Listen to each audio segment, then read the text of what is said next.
And just to show you some of the stuff that's been in this house, excuse the lighting, I'm in my basement and there's not a light right here. Um, this house has some interesting things that the previous owner did and just left there. So I want to show you one of them, but first I have to go back upstairs because I forgot my little tool thingy that I need. Okay, I have my tool, this little thingy right here. This is called a voltage detector, and it's going to tell you if there is power running to whatever you touch it with. So, for example, this wire that's above my head, it beeps. That's an active wire, right? So, I have this here. There's a wire there that has been electrical taped. They just cut it. Still has power. So that's interesting.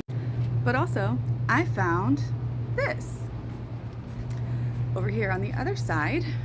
I was trying to follow a wire to figure out which breaker I needed to change out. I'm having some flickering lights in my bathroom, so I'm doing some, I don't know, troubleshooting.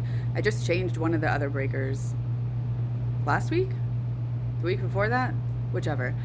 Anyway, I was trying to follow the wire to see exactly which one it was because nothing is labeled in my breaker box.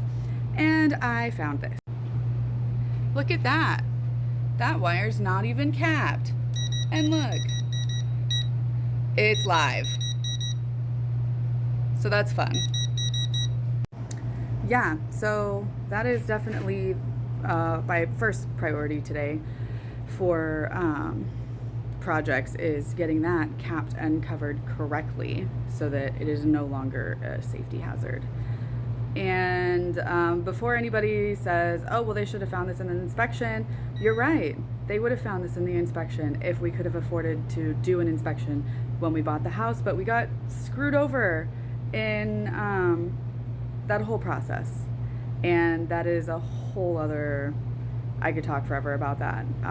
Point is, we couldn't do the inspection and we had like 2 weeks to find a place to live, and this is where we are. And so now I am just going through and fixing things as I can.